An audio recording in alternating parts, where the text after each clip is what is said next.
Hola, soy Mateo. La noche del cumpleaños número 28 de mi hermano, la familia que me adoptó me entregó una cuenta de más de $2.500 en un restaurante de lujo y me pidió que me fuera de la mesa. A veces el amor tiene un precio, y a mí me tocó pagarlo literalmente. ¿Alguna vez te han hecho sentir que no perteneces a tu propio hogar? Antes de contarte qué pasó justo cuando estaba a punto de pagar esa cuenta humillante, deja un comentario diciéndome desde dónde me estás viendo y suscríbete al canal. Créeme, no querrás perderte la cara que pusieron cuando descubrieron quién era el verdadero dueño de ese restaurante. Desde que tengo memoria, he vivido con la sensación de ser una pieza de un rompecabezas que no encaja. Mis padres adoptivos, Ricardo e Isabel, me acogieron de bebé, pero su amor siempre se sintió condicional, como un acto de caridad que debían recordarle al mundo. Vivíamos en una casa enorme en Coconut Grove, un símbolo de su éxito, pero para mí era un museo frío donde yo era una de las exhibiciones. El verdadero heredero, su hijo biológico, Javier, nunca me dejó olvidarlo. Él era el sol alrededor del cual giraba su universo. Yo era un planeta distante y helado. Para su cumpleaños, él recibía un Mercedes-Benz nuevo en el garaje con un moño gigante. Para el mío, yo recibía un suéter de marca en una caja. Era su manera sutil de recordarme mi lugar. La celebración del cumpleaños de Javier este año iba a ser el evento social de la temporada, o al menos así lo vendía mi madre.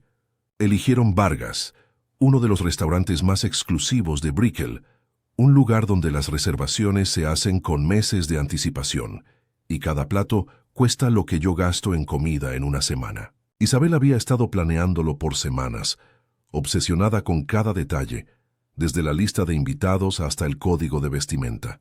Para ella no era una cena, era una declaración de estatus. Yo sentía una opresión en el pecho cada vez que mencionaba el evento. Sabía que, como siempre, sería el accesorio silencioso en su perfecta foto familiar, el recordatorio viviente de su gran corazón.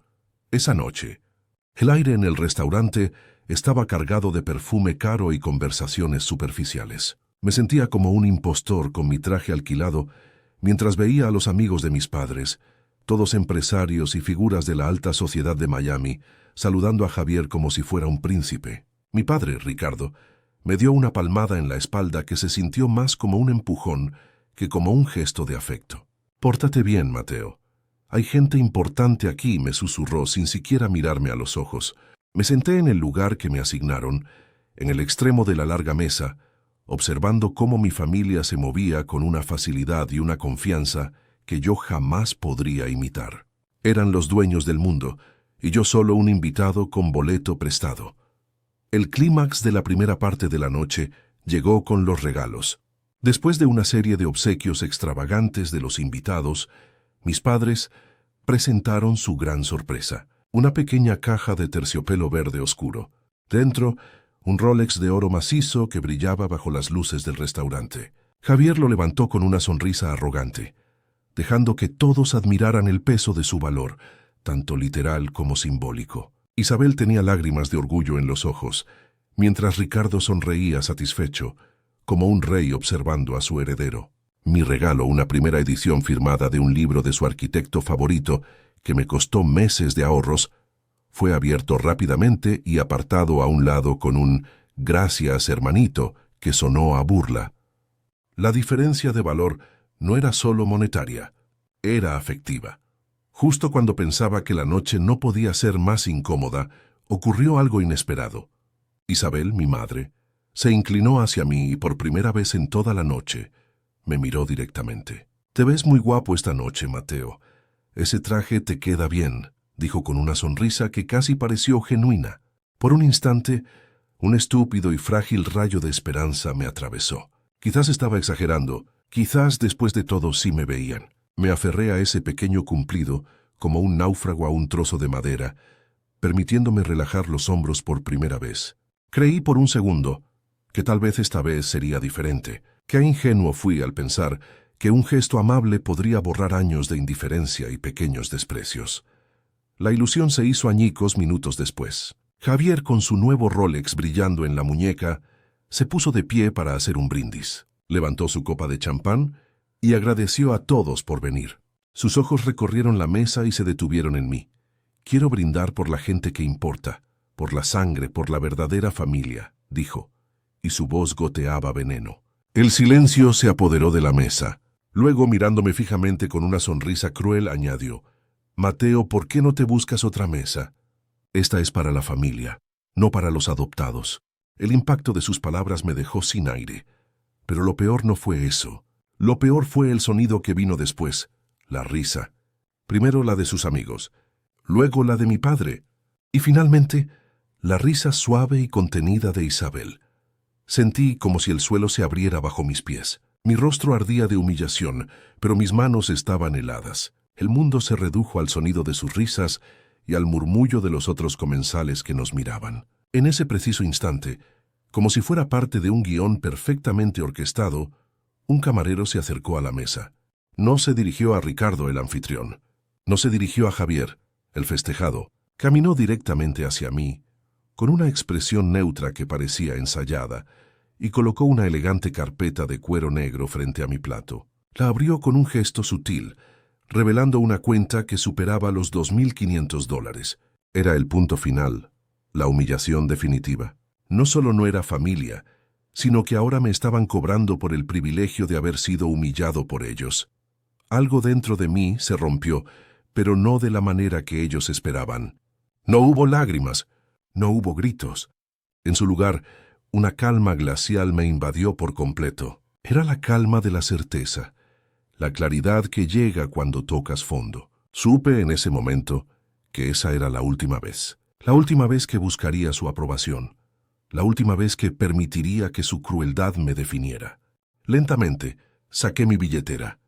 Mi mano no temblaba. Encontré mi tarjeta de crédito, la que usaba para mis gastos de la universidad y emergencias. Esto, sin duda, calificaba como una. Pagar esa cuenta no sería una derrota. Sería mi declaración de independencia, el precio de mi libertad. Sería saldar mi deuda de gratitud para siempre y cortar el último hilo que me ataba a ellos. Mi mano, sosteniendo esa pequeña pieza de plástico, se sentía como el ancla de mi nueva realidad. El silencio en la mesa era denso, casi palpable. Esperaban un colapso, lágrimas, una escena de súplica. Lo vi en sus ojos. La anticipación de mi quiebre era el postre que no estaba en el menú. Pero mi calma parecía desarmarlos más que cualquier grito. Ricardo frunció el ceño, confundido. Isabel se mordió el labio, su máscara de anfitriona perfecta agrietándose por primera vez en la noche. Javier fue el primero en romper el hechizo, soltando una risa corta y despectiva. «Vaya, miren eso. El becado va a pagar. Seguro que te alcanza, hermanito. No queremos que te quedes sin dinero para el autobús de vuelta a tu pequeño apartamento». Sus palabras eran dardos, pero la armadura que acababa de forjar era más fuerte de lo que él imaginaba. Cada insulto solo la pulía más. La humillación pública era su deporte favorito, y yo siempre había sido el blanco fácil. Los invitados, sus amigos, desviaban la mirada fingiendo un súbito interés en sus copas de vino o en los patrones del mantel. Su incomodidad era una forma de complicidad. Nadie dijo nada. Nadie me defendió. Eran cómplices silenciosos de mi ejecución social, demasiado preocupados por mantener su lugar en la corte de Ricardo e Isabel como para arriesgarse a mostrar un ápice de decencia. Sentí el calor subir por mi cuello, pero lo contuve. Respiré hondo, concentrándome en el camarero, cuyo rostro seguía siendo una máscara de profesionalismo. Para él yo era solo un cliente más, una transacción, y en su indiferencia encontré un extraño consuelo. Él no me juzgaba, solo hacía su trabajo. Isabel, al ver que no me desmoronaba, se inclinó sobre la mesa, su voz un siseo venenoso y bajo, solo para mí. «Mateo, por favor, no conviertas esto en un drama. Estás haciendo que todos se sientan incómodos. Simplemente paga la cuenta y retírate discretamente. Podemos hablar de esto en casa». ¿Hablar de esto? Como todas las veces anteriores en las que hablamos, y terminé sintiéndome culpable por sentirme herido. La palabra casa sonó extraña, como si describiera un lugar al que nunca había pertenecido. Ya no había un en casa para mí. Ese lugar, esa idea se había disuelto en el ácido de su desprecio. Mi hogar a partir de ese instante sería cualquier lugar donde ellos no estuvieran. Mi padre, Ricardo, finalmente intervino, pero no de la manera que un padre debería.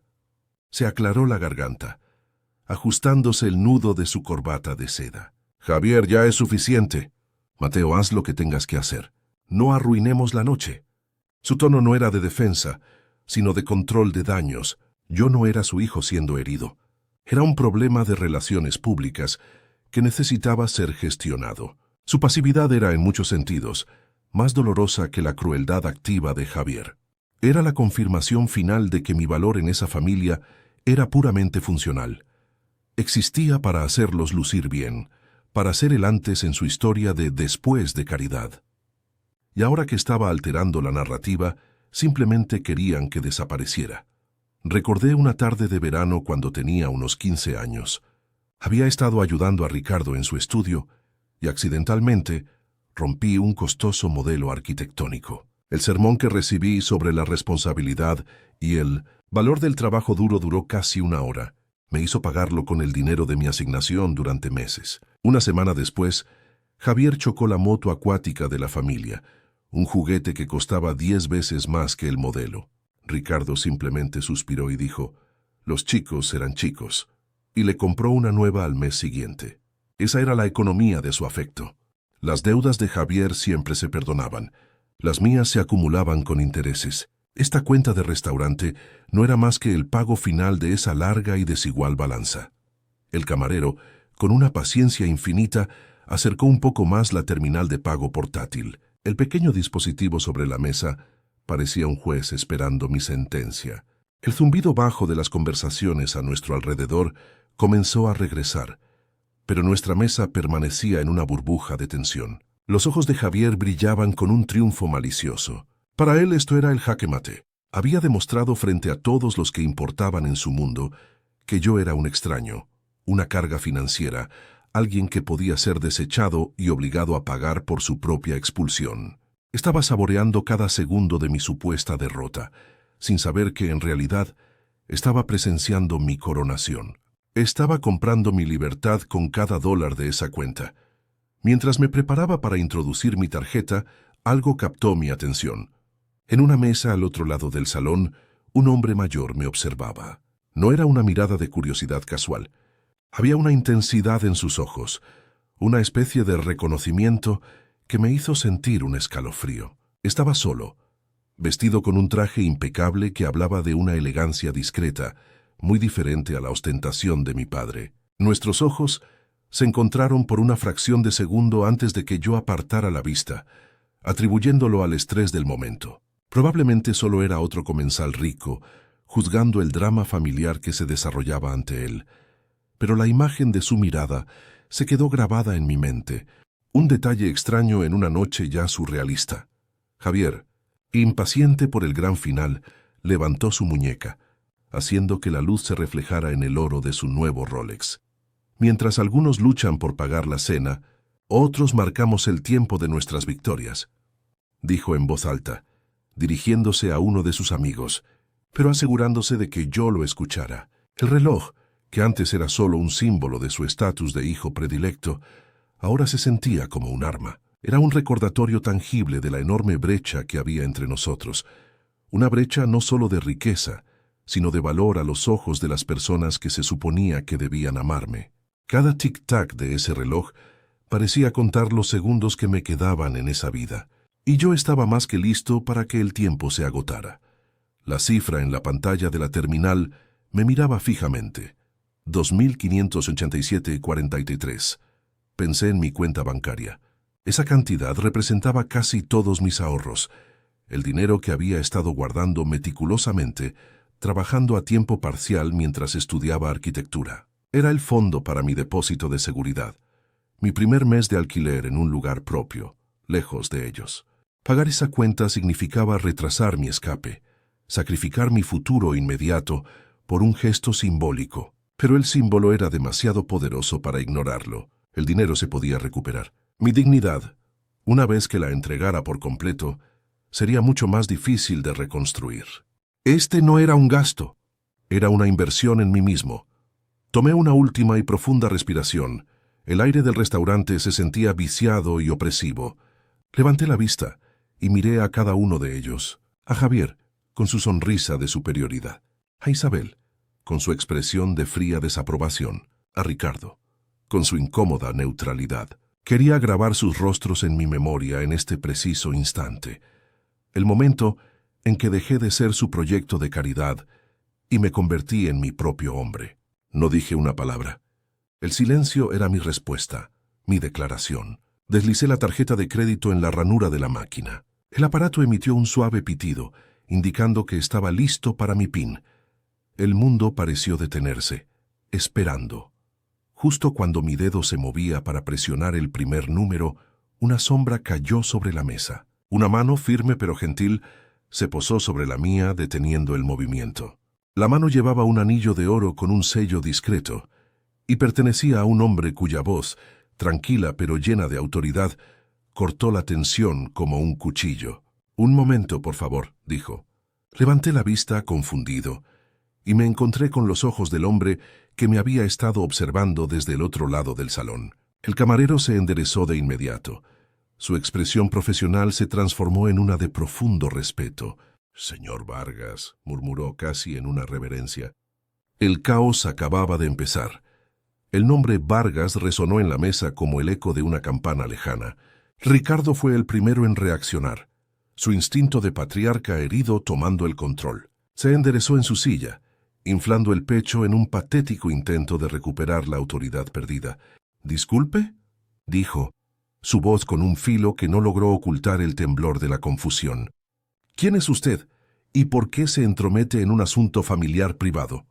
La palabra privado era una broma cruel, considerando que la humillación había sido diseñada para ser un espectáculo público.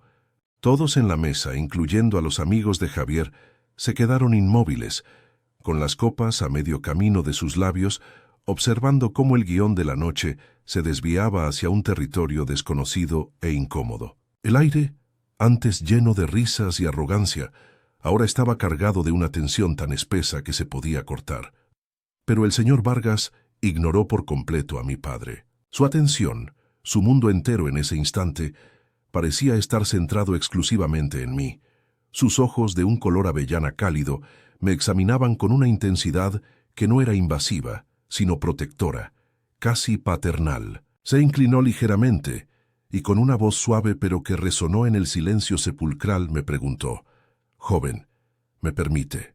Sin esperar mi respuesta, tomó con delicadeza la terminal de pago de las manos del camarero, quien parecía aliviado de deshacerse de ella. Con unos pocos toques seguros en la pantalla, canceló la transacción. El pequeño aparato emitió un pitido de confirmación, un sonido que marcó el fin de mi humillación y el comienzo de la suya. La sonrisa de suficiencia de Javier se había congelado en su rostro, transformándose en una mueca de pura incredulidad. Isabel, siempre la anfitriona preocupada por las apariencias, intentó recuperar el control con una sonrisa forzada que no llegaba a sus ojos. Se dirigió al señor Vargas con un tono condescendiente, como si estuviera tratando con un empleado demasiado entusiasta. «Es usted muy amable, señor, de verdad, pero no hay ninguna necesidad de intervenir. Mi hijo se encargará de la cuenta», dijo recalcando las palabras «mi hijo» con una posesividad feroz. Era un intento desesperado de reafirmar su propiedad sobre mí, de recordarle al mundo que yo era parte de su narrativa de generosidad. Sin embargo, en ese momento, la palabra hijo sonó más vacía y falsa que nunca, un título hueco que había perdido todo su significado. El señor Vargas ni siquiera parpadeó ante su intento de manipulación. Fue entonces cuando por primera vez el señor Vargas desvió su mirada de mí y la posó sobre ellos. Su expresión no era de ira, sino de una decepción tan profunda que resultaba mucho más hiriente. Era la mirada de un juez que ya ha emitido su veredicto. «Con el debido respeto, señora», respondió su voz tranquila pero cortante. «Creo que ha habido un grave malentendido sobre quién tiene la autoridad para decidir quién paga y quién no en mi establecimiento». La forma en que enfatizó las palabras «mi establecimiento» fue como una descarga eléctrica. Un murmullo colectivo recorrió las mesas cercanas, que ahora observaban el drama sin disimulo. El espectáculo que habían montado para mí se les estaba revirtiendo, y ellos eran ahora los actores principales en una obra sobre la arrogancia y la crueldad, expuestos bajo los focos de su propio escenario de lujo. La cara de Ricardo perdió todo su color. El engranaje en su cerebro finalmente hizo clic, conectando el nombre del hombre con el elegante logo grabado en los menús y la puerta de entrada. «Usted, o ustedes, Vargas». «El dueño», balbuceó su habitual tono de mando reducido a un susurro desconcertado. La comprensión lo golpeó, pero solo parcialmente. Podía entender quién era el hombre, pero no podía procesar el porqué. ¿Por qué el propietario de uno de los restaurantes más prestigiosos de Miami intervendría personalmente para defender a su hijo adoptivo, el don nadie de la familia? El poder en la mesa había cambiado de manos de forma tan abrupta y total que mi padre se veía como un rey destronado, perdido en su propio castillo, mientras un nuevo soberano dictaba las reglas. Javier, incapaz de soportar que el foco de atención se desviara de él en su propia fiesta de cumpleaños, dejó escapar una risa burlona y sonora. «A ver, ¿qué es todo este circo? ¿Este señor va a pagarle la cena a mi hermanito por lástima? No necesitamos su caridad, ¿sabe?»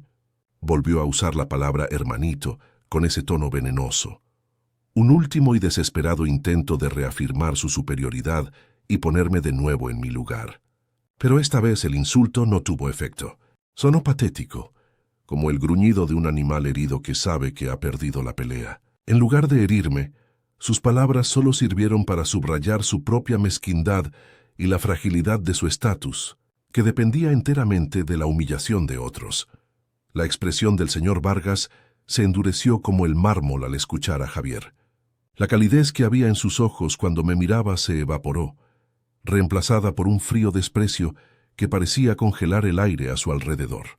Se dirigió a Javier directamente, y su voz, aunque seguía siendo baja, llevaba el peso de una sentencia. «La caridad, joven, es lo que su familia ha pretendido ejercer durante 24 años, usándola como un trofeo para exhibir», dijo, cada sílaba precisa y afilada. «Y la lástima es exactamente lo que siento por personas como ustedes, que son tan pobres que lo único que tienen es dinero». La humillación ya no era mía. Se la había devuelto, servida en una bandeja de plata, en el centro de su propia celebración. Las caras de mis padres y de Javier eran un poema de shock y vergüenza. Luego, como si el resto de la mesa hubiera dejado de existir, el señor Vargas se volvió hacia mí una vez más. La dureza en su rostro se disolvió y la calidez regresó a su mirada. Me tendió la mano, un gesto simple pero cargado de un significado que aún no podía comprender del todo. «Te llamas Mateo, ¿cierto?», preguntó, pero su tono no era el de alguien que busca información, sino el de alguien que confirma un hecho que conoce desde hace mucho tiempo. «He oído grandes cosas sobre ti, sobre tu pasión por la arquitectura, tu talento innato para ver la belleza en las estructuras». Me quedé paralizado. Mi corazón empezó a latir con fuerza. ¿Cómo era posible? ¿Cómo podía este extraño conocer mi nombre? Y más increíble aún, mis sueños más profundos, aquellos que apenas compartía con nadie por miedo a que también se burlaran de ellos. Antes de que pudiera articular una sola palabra, Isabel se levantó de un salto, su voz estridente y llena de pánico, rompiendo el hechizo. «¡Un momento! ¿Quién se cree que es usted para hablarle así a mi hijo? ¿Y cómo sabe su nombre?». Su máscara de dama de sociedad se había hecho añicos, revelando la cara del miedo y la pérdida de control. Estaba perdiendo el dominio de la situación, de la imagen impecable que había cultivado con tanto esmero durante años. La atención de todos sus importantes invitados ya no estaba en el Rolex de Javier ni en la opulencia de la fiesta, sino en este hombre misterioso que en menos de 5 minutos había desmantelado su reino de apariencias. El señor Vargas la ignoró por completo, como si fuera un ruido de fondo sin importancia. Mantuvo su mirada fija en la mía, sus ojos transmitiendo una urgencia y una sinceridad que me llegaron al alma. «Hay cosas importantes que necesitas saber, Mateo. Verdades que te han sido negadas durante toda tu vida», dijo en voz baja, pero con una claridad que resonó en toda la mesa. «Pero esta celebración de la vanidad no es el lugar adecuado. Por favor, ven conmigo». No era una orden, era una invitación, una vía de escape. Por primera vez en mi vida, alguien me estaba dando una opción.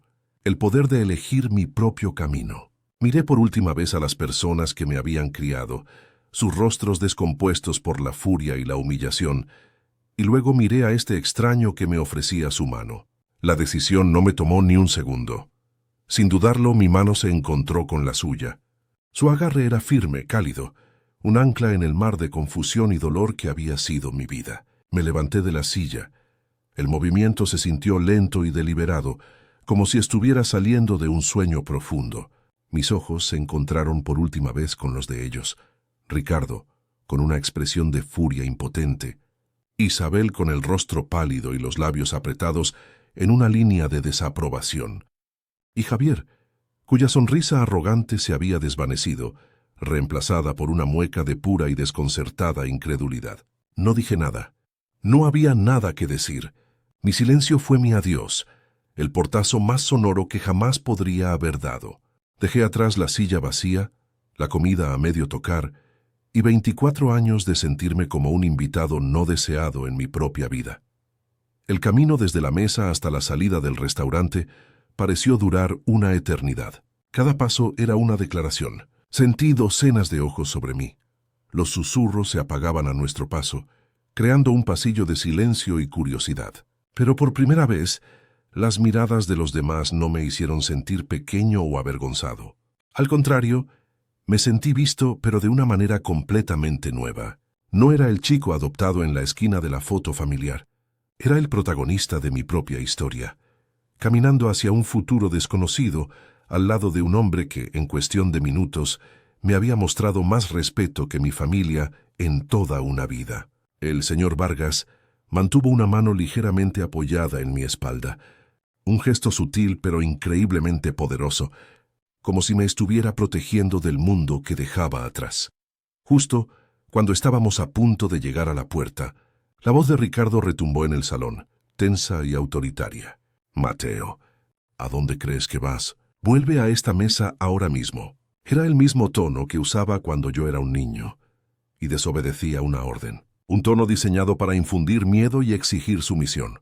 Pero ya no era un niño. El miedo se había ido, reemplazado por una resolución de acero. No me detuve, no me giré. Continué caminando, sintiendo cómo cada una de sus palabras se rompía contra la armadura invisible que se había formado a mi alrededor. La orden de mi padre ya no tenía poder sobre mí. Eran solo el eco vacío de un control que había perdido para siempre. Entonces llegó la voz de Isabel, un cambio de táctica desesperado. «Mateo, cariño, por favor, no hagas esto», suplicó, su tono cargado de una falsa dulzura que me revolvió el estómago. «Somos tu familia. No puedes irte así con un completo extraño. Piensa en todo lo que hemos hecho por ti». La palabra familia sonó como un insulto. El chantaje emocional, su arma más afilada durante años, ahora era tan inofensivo como un cuchillo de mantequilla. Todo lo que habían hecho por mí, de repente, se sintió como una transacción, una inversión en su propia imagen de la que ahora esperaban un retorno de gratitud eterna. Pero la deuda, en mi mente, ya había sido saldada. Estaba pagada con cada humillación silenciosa, cada cumpleaños olvidado y, finalmente, con esa cuenta sobre la mesa. Al llegar al elegante podio de la entrada, el señor Vargas se detuvo un instante y se dirigió al gerente del restaurante, que nos miraba con una mezcla de confusión y asombro. Su voz fue baja, pero su instrucción fue cristalina. «Asegúrese de que el señor Ricardo Fuentes se encargue de la cuenta completa de su mesa, incluyendo todos los cargos de servicio. Y por favor añada una botella de nuestro champán más caro a su cuenta, como un regalo de despedida de mi parte». Fue un golpe maestro, una estocada final tan elegante como devastadora. No solo les estaba devolviendo la cuenta, sino que estaba usando su propio juego de estatus y dinero en su contra. La humillación era ahora un círculo perfecto, y ellos estaban atrapados en el centro. Nos condujo a través de una puerta discreta que yo nunca había notado, que daba a un pasillo privado y luego a un ascensor. En el momento en que las puertas de caoba se cerraron, el murmullo del restaurante desapareció, dejándonos en un silencio íntimo y cargado de expectación. El espacio reducido del ascensor me obligó a mirar al hombre que estaba a mi lado. Era mayor de lo que parecía a distancia, con finas arrugas alrededor de sus ojos que hablaban más de sonrisas que de ceños fruncidos. Había una tristeza profunda en su mirada, pero también una fuerza tranquila que me transmitía una extraña sensación de seguridad. Por primera vez en horas, sentí que podía respirar hondo, que el nudo en mi pecho comenzaba a aflojarse. El ascensor se abrió directamente a una oficina impresionante. Era un espacio amplio y moderno, con ventanales que ofrecían una vista espectacular del skyline de Miami. Pero no fue la vista lo que me dejó sin aliento, fueron las paredes. Estaban cubiertas de bocetos arquitectónicos, maquetas detalladas de edificios y estanterías repletas de libros sobre diseño y urbanismo. Reconocí al instante estilos de Zaha Hadid, de Frank Gehry, los mismos arquitectos que yo idolatraba. Era como entrar en una versión de mis propios sueños, un santuario dedicado a la única pasión que me había mantenido a flote todos estos años. Me sentí por primera vez en mi vida como si hubiera llegado a casa. El señor Vargas me observó mientras yo miraba todo a mi alrededor, una pequeña sonrisa formándose en su rostro. «¿Te gusta, verdad? Siempre supe que tendrías buen gusto», dijo suavemente. Luego me señaló un cómodo sofá de cuero. «Siéntate, por favor, Mateo. Sé que tienes 1.000.000 de preguntas, y te prometo que mereces todas y cada una de las respuestas. Pero primero respira». Me sirvió un vaso de agua y se sentó en un sillón frente a mí. Su calma era contagiosa. Mientras sostenía el vaso frío, sentí que la adrenalina de la confrontación comenzaba a desvanecerse, dejando espacio para la abrumadora pregunta que lo eclipsaba todo. ¿Quién era este hombre? ¿Y por qué mi alma parecía reconocerlo? «Te he estado buscando durante mucho tiempo, Mateo», comenzó, su voz teñida de un dolor antiguo. «Mucho antes de que supieras mi nombre o el de este restaurante. Cuando naciste, tu madre y yo éramos muy jóvenes, y las circunstancias nos separaron de ti. Fue la decisión más difícil y dolorosa de nuestras vidas, una que he lamentado cada día desde entonces». Explicó que tan pronto como su situación financiera se estabilizó, comenzó la búsqueda. Contrató a los mejores investigadores privados, pero Ricardo e Isabel habían hecho un trabajo muy minucioso para cortar todos los lazos, haciendo la adopción prácticamente imposible de rastrear. Le tomó años, una fortuna y una determinación inquebrantable encontrarnos.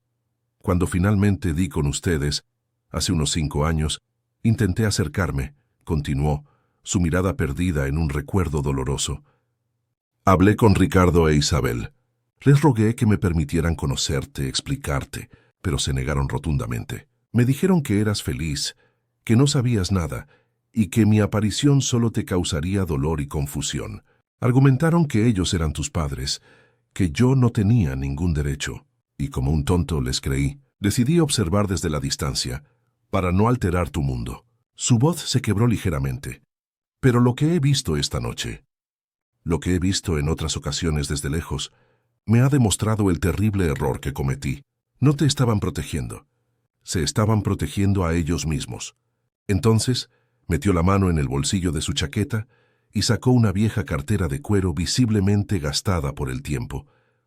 Con una lentitud que parecía estirar el tiempo, Carlos abrió la cartera. El cuero, agrietado y suavizado por los años, se separó para revelar su contenido. No había tarjetas de crédito de platino ni un fajo de billetes, solo un par de compartimentos, y de uno de ellos extrajo con un cuidado casi irreverencial un pequeño objeto rectangular envuelto en plástico protector.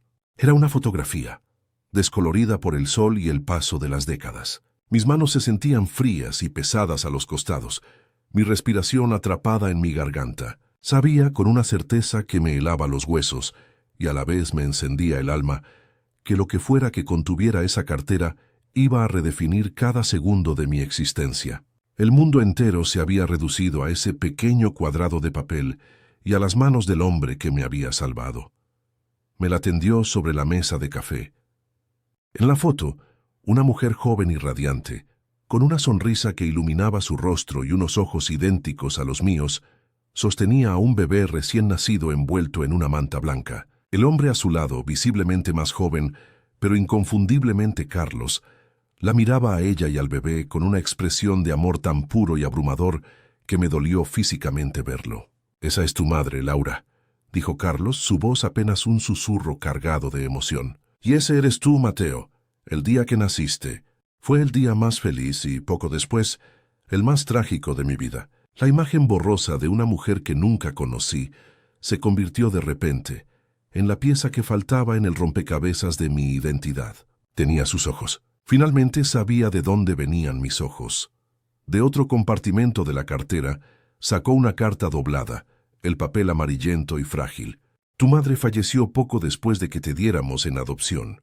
El cáncer se la llevó demasiado rápido, pero antes de irse, me hizo prometer 2 cosas: que nunca dejaría de buscarte y que cuando te encontrara te daría esto. Me entregó la carta. Mis dedos temblaban tanto que apenas podía sostenerla.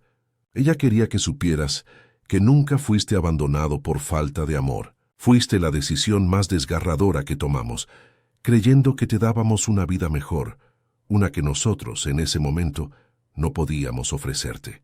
Las mentiras de Ricardo e Isabel, su narrativa de caridad y rescate, se desmoronaron en un instante, revelando la cruel verdad. No me habían salvado, me habían ocultado. Mi mente era un torbellino. El shock era tan intenso que me sentía desconectado de mi propio cuerpo. Toqué la fotografía con la punta de mi dedo, trazando el contorno del rostro de mi madre. Laura. Tenía un nombre, tenía un rostro, tenía una historia, y yo era parte de ella. El sentimiento de no pertenencia, que me había perseguido toda la vida, no era una falla en mí. Era el eco de una verdad que me habían robado. Levanté la vista hacia Carlos, mi padre, y por primera vez vi mi propio reflejo en los ojos de alguien más. La pasión por la arquitectura, el amor por las estructuras y las formas. De repente todo cobró sentido. Él no solo era mi padre biológico, era la fuente de la única parte de mí que siempre había sentido auténticamente mía. En medio de ese momento sagrado y revelador, el teléfono del escritorio de Carlos sonó con una estridencia que rompió el hechizo. Él contestó, su rostro pasando de la emoción contenida a una expresión de fría determinación. Escuchó por un momento asintiendo lentamente. Entendido. Que no se muevan de la mesa. Voy para allá. Colgó y me miró. Es el gerente. El señor Fuentes se niega a pagar la cuenta. Está exigiendo hablar conmigo, diciendo que va a arruinar la reputación de mi restaurante por el pésimo trato que ha recibido. Parece que no pueden soportar ser el centro de atención por las razones equivocadas. La ironía era tan amarga que casi me hizo reír. Querían un espectáculo y estaban a punto de tener el más grande de sus vidas. Carlos se puso de pie. Su figura isluchaba una calma que era más intimidante que cualquier grito. Mateo, lo que está a punto de suceder no es por venganza. Es por la verdad. Has vivido en las sombras de sus mentiras durante demasiado tiempo. Es hora de encender la luz. Apretó un botón en su intercomunicador. Miguel, prepara la seguridad en la entrada principal. Nadie sale ni entra del salón principal hasta que yo lo indique. Luego se volvió hacia mí, su mirada firme y protectora. Vamos a bajar. Y vas a caminar a mi lado, no detrás de mí. Eres mi hijo, y es hora de que todo el mundo, especialmente ellos, lo sepa. Su determinación se transfirió a mí, extinguiendo los últimos vestigios de miedo y reemplazándolos con una resolución de acero. Cuando las puertas del ascensor se abrieron de nuevo al salón principal, el ambiente era completamente diferente. La música se había detenido. Los comensales ya no susurraban. Observaban abiertamente, como el público de un teatro esperando el acto final. En el centro de todo, Ricardo gesticulaba furiosamente hacia el gerente del restaurante, con Isabel a su lado, pálida y temblorosa, y Javier de pie, con los brazos cruzados y una expresión de arrogancia desafiante. Se habían convertido en exactamente lo que más temían, el centro de un escándalo público. Su estatus, su moneda más preciada, se estaba devaluando con cada segundo que pasaba. La humillación que habían diseñado para mí se les había contagiado como una plaga. Carlos caminó directamente hacia la mesa y yo a su lado. El silencio era absoluto. Se detuvo frente a Ricardo, quien se calló a mitad de una frase, su rostro enrojecido por la ira y la sorpresa. Carlos no le dirigió la palabra a él. Habló directamente al gerente, pero su voz era lo suficientemente alta y clara como para que todo el restaurante la escuchara. Miguel, por favor, retira esta cuenta. La noche ha terminado. Luego su mirada se posó en Ricardo, Isabel y Javier, una mirada que no contenía odio, sino una profunda y cortante lástima. Lamento que la celebración se haya visto interrumpida. Mi hijo, Mateo, siempre es mi invitado de honor en este lugar. Colocó una mano firme y orgullosa sobre mi hombro, un gesto que valió más que 1000 palabras. El reclamo era público, innegable. La reacción fue instantánea y cataclísmica. La mandíbula de Javier cayó literalmente. Su máscara de superioridad se hizo añicos, revelando a un niño mimado y confundido.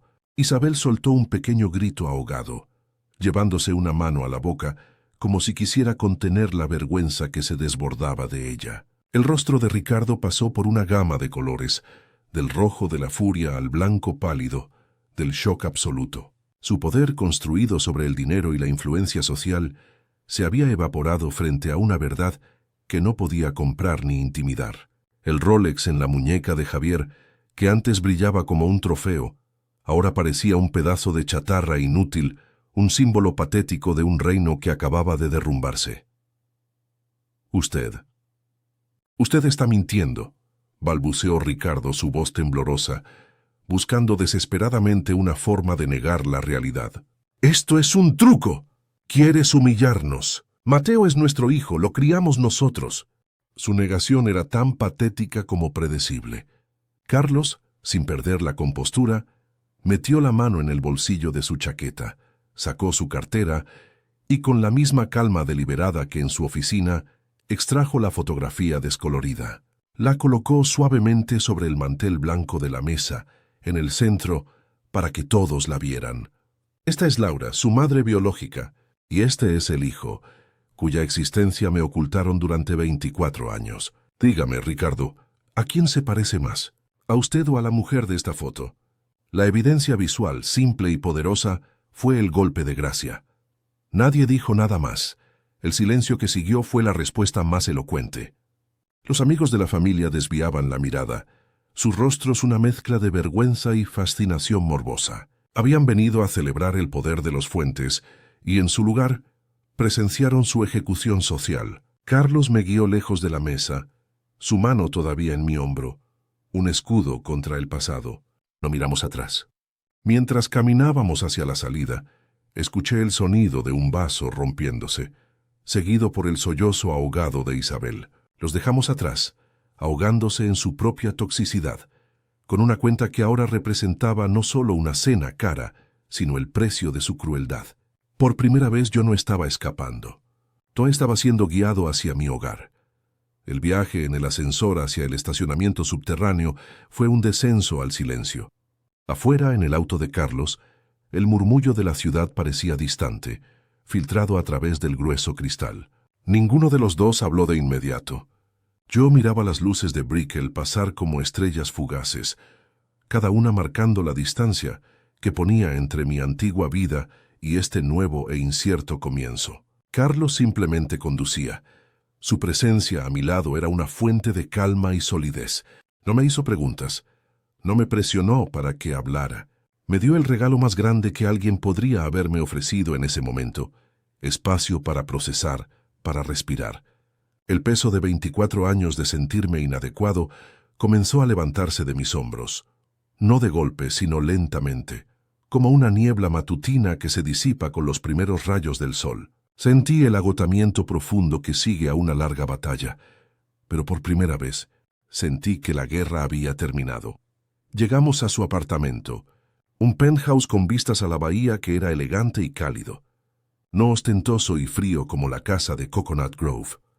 Mientras me sentaba en su sofá, el papel frágil de la carta de mi madre en mis manos, sentí que estaba a punto de conocer a la persona más importante de mi vida. Con dedos temblorosos la abrí. Su caligrafía era fluida y hermosa. No era una carta de disculpa, sino una carta de amor. Describía sus sueños para mí, su dolor por tener que dejarme ir, y su fe inquebrantable en que yo crecería para ser un hombre bueno y talentoso. Escribió sobre cómo amaba la forma en que el sol se reflejaba en los edificios al atardecer. Una pequeña peculiaridad que yo siempre había pensado que era solo mía. Cada palabra era un bálsamo para heridas que ni siquiera sabía que tenía tan profundas. No me abandonaron. Me dieron una oportunidad a costa de su propia felicidad. El amor no era condicional. El amor era un sacrificio. Carlos me observó leer, sus ojos llenos de una emoción que reflejaba la mía. Cuando terminé, con lágrimas silenciosas corriendo por mi rostro, me dijo las palabras que necesitaba escuchar. Esa casa ya no es tu hogar, Mateo. No tienes que volver allí nunca más. Mi casa es tu casa por el tiempo que necesites. No fue una orden, fue una oferta de refugio, y la acepté sin dudarlo. A la mañana siguiente, en lugar de enfrentar a Ricardo e Isabel, llamé a mi mejor amigo y le pedí que me ayudara a recoger mis cosas. Empaquetamos mi vida en cajas de cartón en menos de 2 horas, moviéndonos con rapidez y eficiencia, como si estuviéramos realizando una extracción. Dejé la llave de la casa sobre mi cama vacía. No hubo una confrontación final, no hubo gritos ni portazos, solo un silencio definitivo. Mi partida no fue un acto de ira, sino de autopreservación. La reacción de los Fuentes no tardó en llegar. Mi teléfono fue bombardeado con una andanada de mensajes y llamadas perdidas. Primero, la furia de Ricardo, textos llenos de amenazas sobre la ingratitud y cómo me arrepentiría de haberles dado la espalda. Luego, la manipulación de Isabel, mensajes de voz llorosos sobre cómo le había roto el corazón y humillado a la familia frente a todos. Por primera vez, sus tácticas no me afectaron. Eran como los ecos de una tormenta lejana. Escuché sus palabras no como un hijo herido, sino como un observador que finalmente ve la toxicidad con claridad. No respondí a ninguno. Simplemente uno por uno bloqueé sus números. El pitido de confirmación de cada bloqueo sonó como el cierre de un candado, asegurando una puerta a un pasado al que nunca más volvería. La humillación de Javier fue, irónicamente, exactamente del tipo que él solía infligir, pública y social. La historia se extendió por su círculo de élite como un reguero de pólvora. El relato del arrogante heredero siendo públicamente eclipsado en su propia fiesta de cumpleaños por su hermanito adoptado, quien resultó ser el hijo y heredero del Imperio Vargas, era demasiado jugoso para ignorarlo. El Rolex de oro, que debía ser el símbolo de su estatus, se convirtió en el emblema de su caída en desgracia. Me contaron que durante semanas evitó los lugares que solía frecuentar. Su poder, derivado enteramente del estatus de sus padres y de su capacidad para menospreciar a otros, se desvaneció cuando se encontró en el extremo receptor de la burla. Perdió la única moneda que realmente valoraba, la admiración superficial de los demás. Nuestra relación, la de Carlos y la mía, no fue un cuento de hadas instantáneo. Fue un proceso lento, a veces torpe, de 2 extraños aprendiendo a ser padre e hijo. Pasamos horas hablando, llenando los vacíos de 24 años perdidos. Me mostró álbumes de fotos de Laura, contándome historias sobre su risa, su inteligencia y su amor por el arte. Descubrimos que compartíamos mucho más que el ADN. Teníamos la misma fascinación por las líneas, los espacios y las estructuras. Me confesó que su éxito en los restaurantes fue solo el comienzo. Su verdadera pasión y negocio era el desarrollo inmobiliario. De repente, mi sueño de ser arquitecto no era solo una aspiración solitaria, sino un legado familiar que nunca supe que tenía. Estábamos construyendo un puente sobre el abismo del tiempo perdido. Ladrillo a ladrillo, pocas semanas después, me mudé de la habitación de invitados de Carlos a mi propio apartamento, uno espacioso y luminoso, en un edificio de su propiedad en Edgewater. No fue un regalo. Firmé un contrato de arrendamiento, insistiendo en pagar un alquiler justo. La independencia era importante para mí. Sin embargo, el mayor cambio fue profesional. Carlos me ofreció una pasantía remunerada en su empresa de desarrollo, trabajando directamente bajo la dirección de uno de los arquitectos más respetados de Miami. Pasé de dibujar en mi pequeño escritorio en un apartamento alquilado a colaborar en proyectos que darían forma al horizonte de la ciudad. El dinero y el estatus, que una vez fueron armas usadas en mi contra, ahora eran simplemente herramientas y recursos que me permitían perseguir mi pasión con una libertad que nunca había imaginado. Unos meses después de la noche en el restaurante, un servicio de mensajería entregó una caja en mi apartamento. Dentro estaban las pocas posesiones personales que había dejado en la casa de los Fuentes. Sobre una pila de libros viejos y ropa yacía la primera edición firmada que le había regalado a Javier. El libro estaba en perfectas condiciones, sin una sola arruga en la sobrecubierta. Era obvio que nunca lo había abierto. Sostuve el libro en mis manos, el objeto que representaba meses de mis ahorros y mi último y desesperado intento de conectar con él. Pero el dolor agudo que esperaba no llegó. Ya no era un símbolo de rechazo. Era una reliquia de una vida pasada, un recordatorio de la persona que solía ser, alguien que buscaba validación en los lugares equivocados. Lo coloqué en mi estantería no como una herida, sino como una cicatriz. Anoche Carlos y yo estábamos en la terraza de Vargas, el restaurante que ahora se sentía como un segundo hogar. El aire de la noche era cálido y la ciudad brillaba bajo nosotros. No hablamos mucho, simplemente observamos el horizonte, un paisaje de sueños construidos con acero y cristal. Carlos señaló hacia el oeste, a una grúa iluminada que se alzaba sobre una estructura en construcción. Ese es nuestro proyecto del centro. Tu diseño para el vestíbulo fue aprobado la semana pasada, dijo con un orgullo en su voz que me llenó de una calidez que ninguna fortuna podría comprar. Apoyé mis manos en la barandilla, la misma terraza donde una vez me sentí tan pequeño y miré mi futuro tomando forma. Ya no era un extraño mirando hacia adentro. Este era mi lugar, mi ciudad, mi historia. Y finalmente estaba en casa. Si algo aprendí de esa noche, es que existe una diferencia abismal entre una casa y un hogar. Durante 24 años viví en una casa de lujo, un museo de apariencias donde yo era una exhibición de caridad. Pero nunca tuve un hogar. Un hogar no se construye con paredes de mármol, ni con muebles de diseñador. Se construye con respeto, con aceptación incondicional y con la seguridad de saber que tu lugar en la mesa no tiene un precio. Esa noche, al borde de la mayor humillación de mi vida, no perdí una familia. Me di cuenta de que nunca había tenido una. Y esa dolorosa verdad fue, irónicamente, el primer ladrillo en la construcción de mi verdadero hogar, uno que empecé a edificar dentro de mí mismo. Durante años, me aferré a la mentira que me contaron y que yo mismo me repetía, que les debía todo, que mi vida era un regalo de su generosidad y que cualquier migaja de afecto era más de lo que merecía. Cargué con esa supuesta deuda de gratitud como si fuera una cadena invisible. Cada desprecio, cada broma, cada regalo inferior, lo aceptaba como parte del interés que debía pagar por el privilegio de llevar su apellido. Creía que si aguantaba lo suficiente, si era lo suficientemente bueno, si me esforzaba más, algún día me ganarían un asiento real en su mesa. Pero esa noche entendí que el amor que se tiene que mendigar no es amor, es una transacción de poder. Y yo ya no estaba dispuesto a seguir pagando con mi dignidad. La frase que lo cambió todo no fue una declaración de guerra ni un grito de venganza. Fue una simple y poderosa afirmación de pertenencia. Mi hijo siempre es mi invitado aquí. Cuando Carlos pronunció esas palabras, no estaba hablando solo del restaurante. Estaba hablando de su vida, de su mundo. En ese instante, me estaba ofreciendo un lugar donde yo no era una ocurrencia tardía, un accesorio o un proyecto de caridad. Era una pieza central.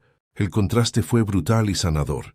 La familia que me crió me estaba cobrando por ser un invitado no deseado, mientras que el padre que apenas conocía me declaraba un residente permanente y de honor. El verdadero lujo no es un Rolex de oro, es saber que hay un lugar en el mundo donde eres bienvenido sin condiciones. La gente podría pensar que mi historia tuvo un final feliz porque encontré a un padre rico, pero se equivocarían. La verdadera herencia que recibí esa noche no estaba en una cuenta bancaria ni en el título de propiedad de un restaurante. Estaba en una fotografía descolorida y en una carta escrita con amor desesperado. Mi verdadera riqueza fue descubrir que no nací de la caridad, sino del amor, que mis ojos eran los de mi madre y que mi pasión por la arquitectura era un eco de mi padre. El dinero y la oportunidad profesional que vinieron después fueron simplemente herramientas. El verdadero premio fue la reconstrucción de mi identidad, pieza por pieza. hasta que finalmente pude mirarme en el espejo y ver no al chico adoptado, sino simplemente a Mateo. Mi mayor acto de poder no fue presenciar su humillación, fue el silencio con el que me levanté de esa mesa y me fui sin mirar atrás. Durante años intenté usar mi voz para pedirles que me vieran, que me quisieran, pero nunca funcionó. Esa noche, mi silencio fue el portazo más ruidoso que pude dar. Fue mi renuncia a su juego, mi negativa a seguir participando en su cruel teatro. Para cualquiera que esté atrapado en una dinámica familiar tóxica, a veces la victoria no consiste en ganar la discusión final. Consiste en tener el valor de quitarles tu presencia, que es lo más valioso que tienes. La paz que encuentras al otro lado de esa puerta vale más que cualquier intento de hacerles entender un dolor que no tienen la capacidad de sentir. Mi historia no es única. Sé que hay miles de personas que se sienten como un planeta helado y distante en su propio sistema solar familiar, anhelando un calor que nunca llega. Si te sientes así, si te han hecho sentir que tu valor es condicional o que tienes que pagar un precio por el amor, quiero que sepas esto. No estás solo y no estás equivocado por sentirte así. Tu valor no lo definen aquellos que son incapaces de verlo. La verdadera familia puede aparecer de las formas más inesperadas, en un amigo, en un mentor, en una pasión que te da un propósito, o como en mi caso, en un extraño que resulta ser el ancla que te faltaba. A veces tienes que dejar la mesa que te asignaron para encontrar el banquete que te está esperando. Esa noche cambió mi vida para siempre, y espero que de alguna manera te inspire a reclamar tu propio lugar en el mundo. ¿Alguna vez has tenido un momento en el que supiste, sin lugar a dudas, que tenías que alejarte para salvarte? Me encantaría leer tu historia y saber desde dónde me estás viendo, así que déjala en los comentarios. Y si crees que la dignidad es la fuerza más poderosa que tenemos, suscríbete al canal, porque cada historia de resiliencia que compartimos es un recordatorio de que, incluso después de la noche más oscura, siempre hay una manera de encontrar el camino de vuelta a casa, a nosotros mismos.